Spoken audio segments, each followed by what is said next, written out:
Hey y'all, welcome to my channel and welcome to Learn to Quilt Lesson 9. Today we are learning about the binding that's going to go around the edge of your quilt. I will put the equation in the description box below on how to figure out how many strips that you need to cut. From your binding fabric, you're going to cut 2.5-inch strips. You can use the same fabric as your backing. You can use one of the fabrics in your quilt. You can use just a fabric that matches, whatever you want to do. But cut as many 2.5-inch wide strips by the width of the fabric as you will need to go around the edge of your quilt. And again, I'll put the way you can figure that out in the description box below. Now, once you have them all cut, you need to join them together. Instead of just joining them end by end like this, we're going to actually do it on a diagonal. This way, your seam will, the bulk of the seam will actually be spread out along a bigger area rather than right in one spot. So what you're going to do is right sides together. Now, granted, I'm using a solid fabric, so you really can't tell the right from the wrong, but right sides together, you're going to lay one straight across and then the other straight down. You're going to make sure they're nice and straight on the corners, the ends, and then pin and draw a line on the diagonal. This is the line you're going to stitch right down here. Once you do that, then you'll go to the end of that piece of binding. That one will be straight. The next binding that you use, this one, right sides together again. Make sure you're doing right sides together. And you will lay that on, sew on a diagonal, and you will keep going. So I'm going to go ahead and sew all my strips together, and then we can go to the next step. All right, so I have sewn all my strips together into one long strip, and you'll see they're sewn correctly. You get one strip with the seam on the diagonal. You're just going to go through and trim your seam allowance to about 1/4 of an inch, and then you're going to start pressing. On this, you can again press your seams either open or to one side. I normally just press them to one side. And then, wrong sides together, you're going to fold your binding in half and press it. And you'll do this for the entire length of the binding. You'll just press it in half, so your 2.5-inch wide piece will be pressed into 1.25 inches. You're going to just continue to press it all the way down. I'm going to continue this and then show you the next step. All right, so I have pressed all of my binding in half, and now it's time to attach it to our quilt. Now, there's 2 different ways you can do it.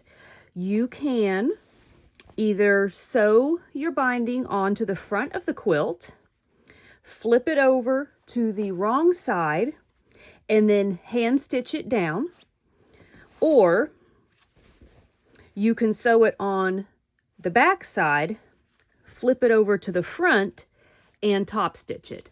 Of course, there's other ways you can do your binding, but these are the two of the ways I use. So you need to decide which you're going to do. If you're going to sew it on the top, flip and hand stitch on the back, or sew it on the back of the quilt, flip over and top stitch. Either way, sewing it on your quilt's going to be the exact same. It's just going to be whether you have the front of the quilt up or the back of the quilt up. As you can see, I have completely finished my quilting. I did the stitch in the ditch on all the rows on both sides. So I am ready to do this binding. You're going to use the 1/4 inch seam allowance, and I'm actually going to do mine on the back side and then flip it over and top stitch on the front, but I will show you both ways. So if you want to, you can pin your binding to your quilt. I find it's easier to not do that just because of the corners. But you're going to start kind of at the bottom of the quilt in the center. You'll start there with a 1/4 inch seam allowance, and then we'll start sewing on our binding. So I'm going to go to the sewing machine and we'll get started. All right, so I'm going to take the end of my binding. I'm going to line it up, and I'm going to start sewing a little bit in. I'm not going to start right on the edge. I'm going to start a little bit in, and again, I'm using a 1/4 inch seam allowance. And just sew it down. I'm going to do a little backtrack at the beginning, and then just start sewing it all down.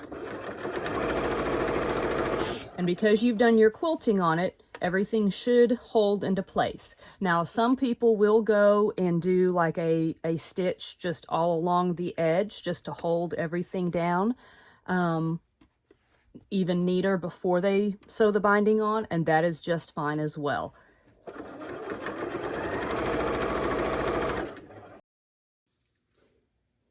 All right, so I'm coming up to my corner, and this is how we're going to do the corner. You will stop from your corner, you will stop back your seam allowance. So I'm using a 1/4 inch seam allowance, so I'm going to start to stop a 1/4 inch from my corner. Feel free to measure it, mark it with a pin. I've been doing it long enough that I can usually eyeball it pretty well, but mark it. You're going to stop sewing right there at a 1/4 inch from your corner. And I usually, I'll usually do a little backtrack and stop sewing. All right, now here's how you're going to do your corner. You're going to flip your quilt around.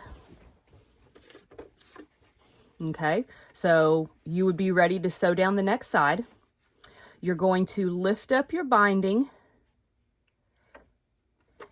and lift it up on a diagonal, about a 45-degree diagonal, just like that. Then you're going to take your binding and fold it back down even with the edge of your quilt. All right, so let's show it again. So you've stopped from the 1/4 inch from the corner. You're going to lift up at a 45-degree angle right there, then come back down, lining up your edge here and your fold at the top of the quilt. Now, you're just going to start sewing again, 1/4 inch. Start sewing, do a little backtrack, and then start sewing all the way down. You're going to do this all the way around your quilt. I'm going to go ahead and sew this on, and when I get back to my starting point, I will show you how to finish off the binding. All right, so I've gone all the way around my quilt, and I'm pretty much back to where I've started. Now again, there's different ways of doing this. This is just the way that I do it. So what I'm going to do is I'm going to take this end I first started with, and I'm going to fold it over like this, but instead of folding it exactly straight, I'm going to fold it down just a little bit, okay? Then I will continue sewing. And again, it's always good to have a little extra binding. It's better to cut some off than end up really, really close. Okay, once I go over back to my starting point, then I will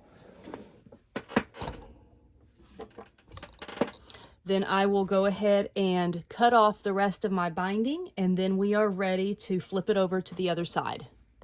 Okay, so now we're ready to turn this to the other side. Again, you're either turning it from the front to the back or from the back to the front. All right, this part you will use pins on. You're going to flip it over to the opposite side and pin it down. Now, I will go ahead and go around and measure just to make sure that I don't end up with a really thin, narrow binding on one side and a really thick binding down the line a little bit. So I'm going to measure it at about 1/2 inch. Well, no, I'm going to do it at about 5/8 of an inch. You just want to make sure that you cover that stitching. And I will pin in place. And you're going to go ahead and do that around your whole quilt. Now let's talk about these corners, okay? So these corners that you've sewn, you're going to want to go and trim off just a little bit of that corner, okay, on a diagonal, making sure you don't cut into your stitching, okay? Now, because of how you did these corners, they're actually going to lay really nice on the diagonal when you flip it. So you're going to start on one side, so it's already starting to look really nice there. So you'll start on one side with a pin. When you start on the other side and flip it over with a pin, and then this you'll just kind of pinch and move over, and it will lay in a very nice diagonal, just like that. Okay, so let's go down and I'll do another one. All right, so I'm going to trim off the corner. You're going to flip over one side and pin, flip over the other side,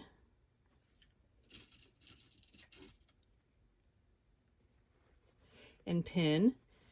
Then you're just basically going to flatten out that one side and then flip that other side over, and you want it to make a nice diagonal like that. In a perfect world, you will not have any that laps over. It'll meet completely. And then you will put a pin there. So you're going to go ahead and do that around your entire quilt, turning it over and pinning it down, and then you'll be ready to finish sewing the binding to the quilt.